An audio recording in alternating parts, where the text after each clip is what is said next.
สียงศึกดังก้องฟ้าแต่หัวใจเราดังกว่า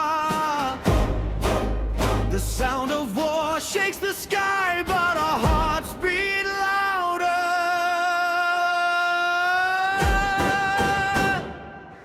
ในคืนที่ไฟลุกท่วมเมืองในวันที่เสียงปืนไม่เคยเงียบแสงจากไฟลอยข้ามหลังคาส่องฟ้าราวกับฟ้าจะแตกสลายเรายังกอดความหวังเอาไว้แม้โลกมันจะพังลงตรงหน้าผู้คนยังฝันใต้ฟ้าที่มื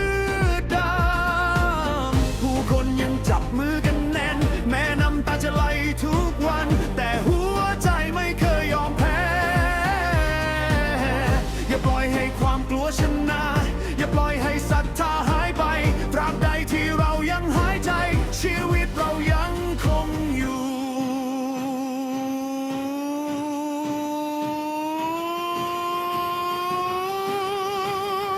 เสียงศึกดังแต่ใจเราดังกว่า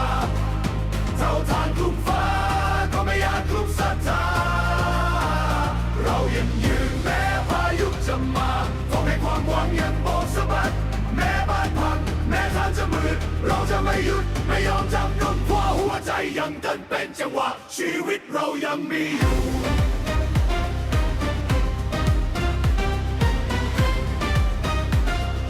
ขอเป็นกำลังใจเสมอถึงจะเกิดมาต่างชาติอยู่กันคนละซีกโลกแต่หัวใจเราเชื่อมถึงกันเมื่อคุณร้องเราจะส่งแรงใจเมื่อคุณร้องโลกจะได้ยิน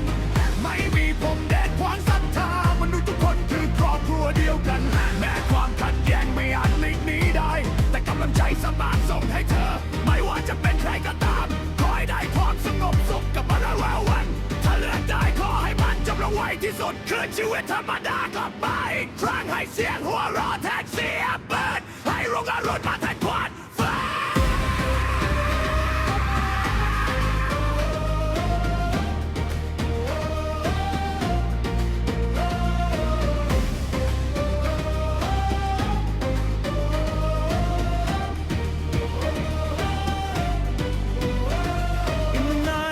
When the city's burning, when gunfire never seems to fade, lights drift across the rooftops as if the sky might break apart. We still hold on to hope, even when the world feels torn apart.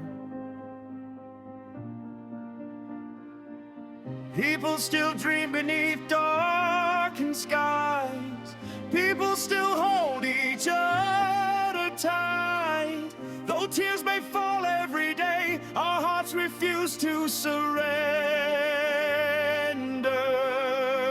Don't let fear take the victory. Don't let your faith disappear. As long as we are breathing, life still remains within us.